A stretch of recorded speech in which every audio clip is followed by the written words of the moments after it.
இந்த வாரம் நம்ம மார்க்கெட்டில் ட்ரெண்டிங் நியூஸ்னு பார்த்தீங்கன்னா சில்வர் தான். சில்வர் நாளுக்கு நாளும் அவுட் பர்ஃபார்ம் பண்ணிகிட்டு இருக்கு. டெய்லி ரெக்கார்ட் ஹை தான். நம்ம ஆல்ரெடி $35 இருக்கும்போதே இன்வெஸ்ட் பண்ணியிருந்தோம். அதை இன்வெஸ்ட் பண்ணலான்னு சொல்லிட்டு யூடியூப்லையும் நம்மளோட சேனலில் வீடியோ போட்டிருந்தோம். இந்த இடத்துல இன்வெஸ்ட் பண்ணவங்களுக்கு அரௌண்ட் டபுளுக்கு மேலே போயிடுச்சு அவங்களோட ரிட்டர்ன் ஆன் இன்வெஸ்ட்மெண்ட். இப்போ பார்த்தீங்கன்னா நம்மளோட சேனலில் போய்ட்டு 7 months பிஃபோர் பார்த்தீங்கன்னா cup and handle break out silver இப்போ பை பண்ணலாம்னு சொல்லிட்டு ஒரு வீடியோ போட்டிருந்தேன். அந்த வீடியோ பார்க்கணுன்னா கட்டாயமாக நீங்கள் போய்ட்டு பார்த்துட்டு வந்துருங்க. நம்ம இப்போ சொல்லலை, ஏற்கனவே இந்த க்ளோசிங் வைஸ் பார்த்தீங்கன்னா அரௌண்ட் 45 year 1979 2011 இந்த ஹையெல்லாம் கனெக்ட் பண்ணிங்கன்னா அந்த க்ளோசிங் வைஸ் இப்போ பார்த்தீங்கன்னா $35 இருக்குது. இந்த $35 மேலே க்ளோசிங் வச்சுட்டா அரௌண்ட் திரும்பவும் அதனோட ப்ரீவியஸ் ஆல் டைம் ஹை $49, அதாவது $50 ரவுண்ட் ஃபிகராக போய்டும் அப்படிங்கிறத நம்ம இங்கேயே பேசியிருந்தோம். அது மட்டும் இல்லை, $50 உடச்சி இப்போ $80 இருக்குது.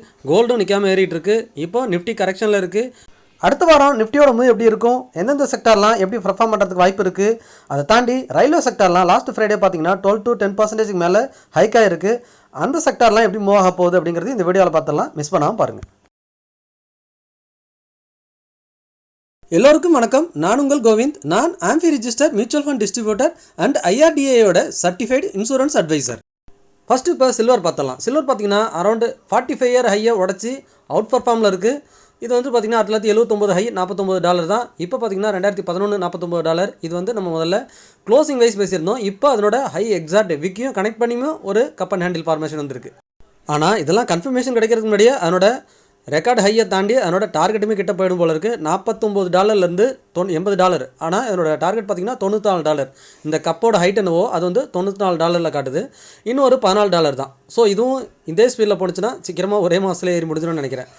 இது வந்து பார்த்திங்கன்னா கடந்த 45 வருஷம் ஒரு ஹையை பிரேக் பண்ணி 3 மாதத்தில் டார்கெட் கொடுத்துருக்குன்னு சொல்லலாம். இது வந்து 3 month கேண்டில் நீங்கள் பார்க்குறது. அடுத்தது கப் அண்ட் ஹேண்டில் ஃபார்மேஷன் வந்து 2024 நம்ம கோல்டுக்கு பேசியிருந்தோம். அங்கே பார்த்திங்கன்னா அங்கேருந்து திரும்ப ஒரு உச்சத்தையும் உடச்சி புதுசாக ரெக்கார்ட் ஹையை இதுவுமே கொடுத்துட்ருக்கு. இங்கே பார்த்திங்கன்னா எக்ஸாக்டாக 2024 இங்கே $2200 பிரேக் பண்ணும்போது நம்ம ஃபஸ்ட்டு இங்கே பிரேக் அவுட்னு பேசியிருந்தோம். இது நம்ம எதுவுமே அப்போ இங்கே கரெக்ஷன் பண்ணவே இல்லை. நம்ம அப்போ என்ன பேசணுமோ அதே சார்ட்டு அப்படியே எடிட் பண்ணாமல் அப்படியே இருக்குது. இங்கே பார்த்திங்கன்னா வீக்லியில் ஒவ்வொரு கன்சல்டேஷன் நடந்துட்டு அதுக்கப்புறம் பிரேக் அவுட் ஆகும். இங்கே பார்த்திங்கன்னா 2024 பிரேக் அவுட் கன்சல்டேஷன் திரும்பவும் ஒரு பிரேக் அவுட்டு திரும்ப கன்சல்டேஷன். இப்போ பார்த்திங்கன்னா ரீசெண்டாக செப்டம்பர் மந்த்லேருந்து ஒரு சின்ன கன்சல்டேஷன் நடந்துருக்கு பாருங்கள். இப்போ பிரேக் அவுட் ஆயிருக்கா, இப்போ திரும்பவும் புது உச்சத்துக்கு தான் போகும். கண்டினியூஸாக ரேலி ஆகும். ஏதாவது ஒரு கட்டத்தில் போய்ட்டு திரும்ப 2 மாதம் கன்சல்டேஷன் நடக்கும், அப்புறம் ரேலி ஆகும். ஸோ இது எப்போ டவுன் ட்ரெண்ட் ஸ்டார்ட் ஆகும்னா இந்த கன்சல்டேஷன் நடந்துட்டு மேலே பிரேக் அவுட் ஆகாமல் கீழே பிரேக் அவுட் ஆனிச்சுன்னா அப்போ தான் ட்ரெண்டே சேஞ்ச் ஆகும். இதுதான் கோல்டோட சிச்சுவேஷன். இப்போதைக்கு மேலே போகிறது தான் வாய்ப்பு இருக்குது. அடுத்து பார்த்திங்கன்னா மெட்டல் இண்டெக்ஸ் தான் லாஸ்ட் வீக்கில் அவுட் பர்ஃபார்ம்னே சொல்லலாம். கோல்டு, சில்வர், அடுத்து காப்பர்லாம் கூட நிறைய ஏறிட்டு இருக்குது. அதெல்லாம் நீங்கள் பர்டிகுலர் காப்பர் ஸ்டாக் பார்த்தீங்கன்னா தெரியும். இப்போ பார்த்திங்கன்னா 10,000க்கு மேலே கம்ஃபர்டபுளாக புது உச்சத்தை நோக்கி போயிட்டுருக்கு மெட்டல் இண்டெக்ஸ். நம்ம எதிர்பார்த்த மாதிரியே ஃபஸ்ட்டு பேங்க் நிஃப்டி போய்ட்டு இருந்தது. இப்போ அதை தாண்டி மெட்டல் இண்டெக்ஸும் அவுட் பர்ஃபார்ம் பண்ணிகிட்டு இருக்குது. அதுக்கப்புறம் நம்ம நிஃப்டிக்கு வருவோம். நிஃப்டி பார்த்திங்கன்னா 26,325 லாஸ்ட் 3 வீக்காக பார்த்திங்கன்னா ஒரு செல்லிங்கில் ஒரு விக்கோட திரும்பவும் ரெக்கவரின்னு முடிஞ்சிருக்கு அப்படின்னு பேசியிருந்தோம். என்ன தான் மார்க்கெட் செல்லிங் வந்தாலும் ஃபஸ்ட்டு 3 days லாஸ்ட் 2 days ஏற்றிறாங்கன்னு பேசியிருந்தோம். இந்த வாரம் கொஞ்சம் டிஃப்ரெண்ட்டு. ஃபஸ்ட்டு 2 days ஏற்றிட்டு லாஸ்ட் 3 days கொஞ்சம் 3 daysல ஒரு நாள் லீவ் இல்லையா. ஸோ 2 நாள் ஃபஸ்ட்டு 2 நாள் அப்பு, அடுத்த 2 நாள் கொஞ்சம் டவுனில் முடிச்சிருந்தாங்க. இங்கே பார்த்திங்கன்னா இதுவும் ஒரு பாக்ஸ் தான். கீழே 25,300 மேலே 26,300.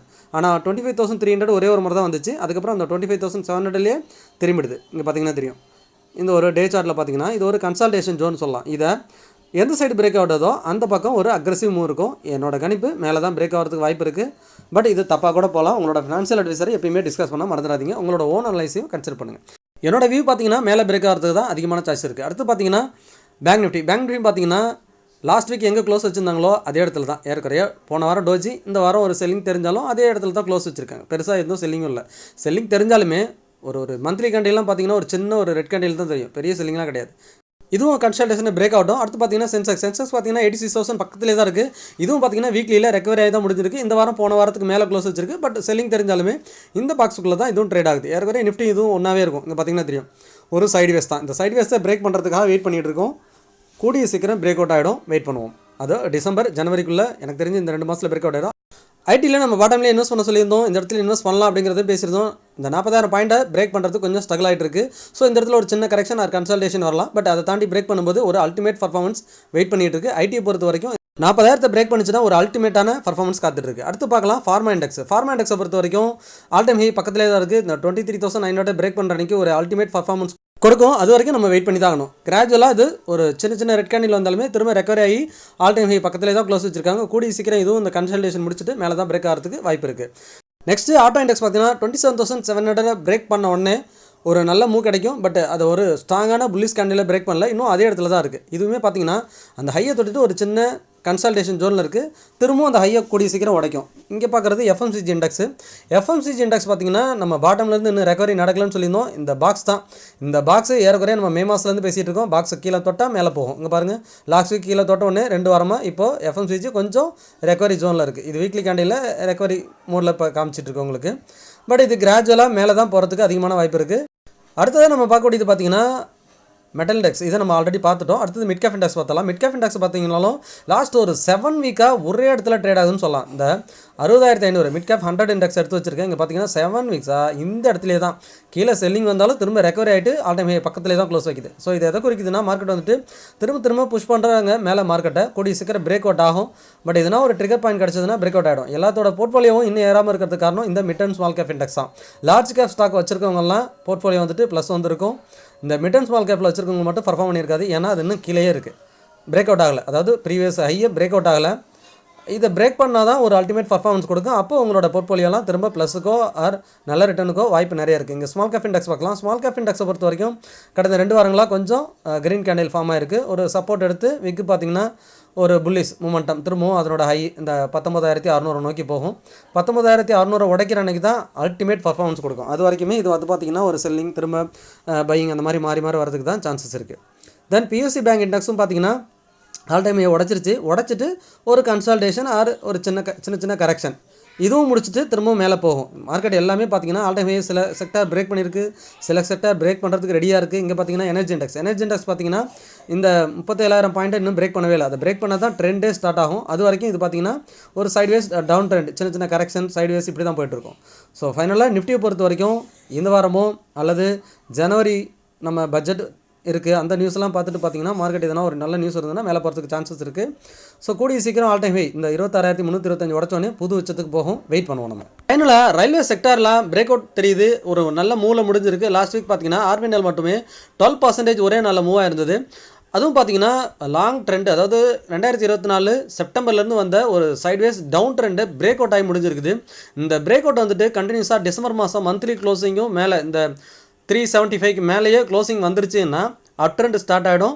கூடிய சீக்கிரம் இதுவுமே ஆல் டைம் ஹை தொடர்றதுக்கு பாசிபிலிட்டி இருக்குது. பட் இது எல்லாமே ஒரு எஜுகேஷனல் பர்பஸ் தான். நீங்கள் உங்களோட ஃபினான்ஷியல் அட்வைசரை கேட்டுட்டு டிஸ்கஸ் பண்ணிவிட்டு இன்வெஸ்ட் பண்ணுங்கள். நான் ஆம்பி ரிஜிஸ்டர் மியூச்சுவல் ஃபண்ட் டிஸ்ட்ரிபியூட்டர், அதாவது association of mutual fund in இந்தியாவில் பதிவு பெற்ற மியூச்சுவல் ஃபண்ட் டிஸ்ட்ரிபியூட்டர் மற்றும் ஐஆர்டிஏயோட சர்டிஃபைடு இன்சூரன்ஸ் அட்வைசர். உங்கள் லைஃப்பில் ஃபினான்ஷியல் கோல்ஸை ஈஸியாக அச்சீவ் பண்ணுறதுக்கான ஃபினான்ஷியல் பிளான் பண்ணணுமா? அப்போது கட்டாயமாக நீங்கள் டிஸ்பிளேல தெரிகிற வாட்ஸ்அப் நம்பருக்கு ஷேர் பண்ணுங்கள் அல்லது டிஸ்கிரிப்ஷனில் இருக்க கூகுள் ஃபார்ம் ஃபில் பண்ணுங்கள். நான் உங்களை கான்டாக்ட் பண்ணுறேன்.